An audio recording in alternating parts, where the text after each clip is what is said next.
السلام علیکم ورحمۃ اللہ وبرکاتہ۔ وقال النبی صلی اللہ علیہ وسلم التائب من الذنب کمن لا ذنب له، او کما قال النبی صلی اللہ علیہ وسلم۔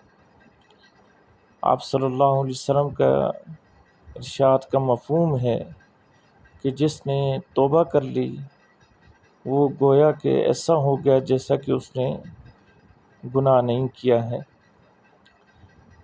عزیزان محترم، بڑے افسوس کی بات ہے کہ اس وقت سوشل میڈیا پر ایک نامور اور ایک عظیم عالم دین کے خلاف مختلف الزامات لگائے جا رہے ہیں اور ان کی ہرزہ سرائی ہو رہی ہے، اور جس کی وجہ سے ان کی دل آزاری بھی ہو رہی ہے، جبکہ انہوں نے پورے عالم اسلام سے اپنی بات سے رجوع بھی کیا ہے، جو کہ ان سے انجانے میں الفاظ کے چناؤ میں جو کمی بیشی ہوئی ہے اس سے انہوں نے رجوع کر لیا ہے، معذرت کر لی ہے۔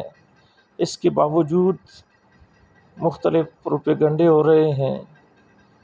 اللہ تعالیٰ مفتی صاحب کی حفاظت فرمائے۔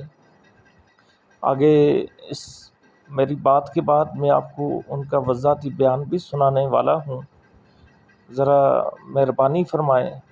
خدا را اپنے دیگر جو ذمہ داریاں ہیں، فرائض ہیں، حقوق ہیں، ان کو ادا کرنے کی کوشش کریں، اور جب ایک مسلمان اور ایک عالم دین سے اگر کوئی نادانستہ طور پر کوئی کمی بیشی ہو بھی گئی ہے تو اس سے انہوں نے رجوع کر لیا ہے۔ اب اس بات کو بڑھانا نہیں چاہیے اور رحم کھانا چاہیے۔ اللہ تعالیٰ میں ہدایت نصیب فرمائے۔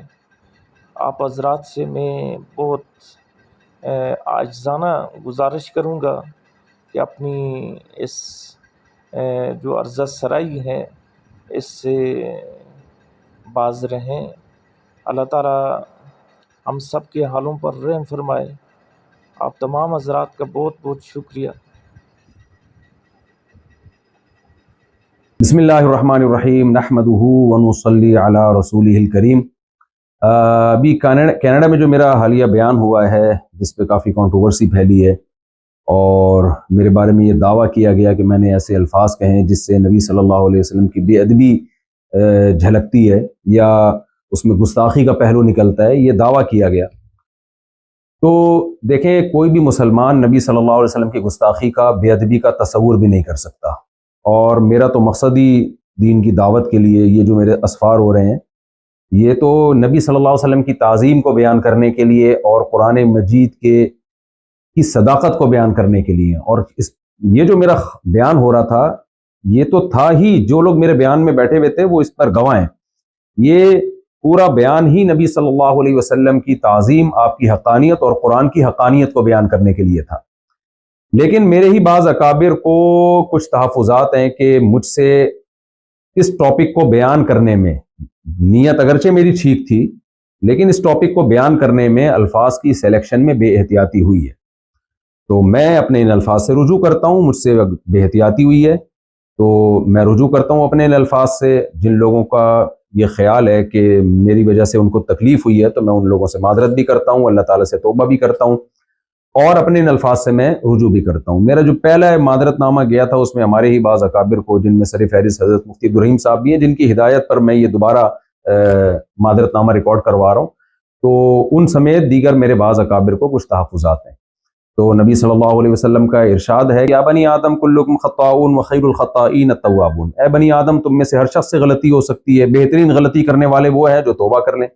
اور توبہ کے تین ہی ارکان ہوتے ہیں کہ عوام سے معذرت کر لی جائے، اللہ تعالیٰ سے توبہ کر لی جائے، اور اپنی غلطی سے رجوع کر لیا جائے، اپنے الفاظ سے رجوع کر لیا جائے۔ تو میں سمجھتا ہوں کہ توبہ کے تینوں ارکان اسی طرح پورے ہوتے ہیں۔ تو اگر میرے پچھلے کلپ سے کسی کو اطمینان نہیں ہوا تھا تو میرا خیال ہے میرے اس کلپ کے بعد اب اطمینان ہو جانا چاہیے۔ اللہ تعالیٰ ہمارے دل میں نبی صلی اللہ علیہ وسلم کی عظمت کو قائم رکھے اور قرآن کی صداقت کو قائم رکھے، اور میں اپنے لیے بہت بڑی سعادت سمجھتا ہوں کہ نبی صلی اللہ علیہ وسلم کے ناموس پر اگر میری موت واقع ہو جائے. بہرحال الفاظ کے سلیکشن میں مجھ سے غلطی ہوئی ہے تو میں اس پہ دوبارہ صاف لفظوں میں معذرت کرتا ہوں، اللہ سے توبہ اور اپنے ان الفاظ سے رجوع. جزاکم اللہ احسن الجزاء وما علینا الا البلاغ.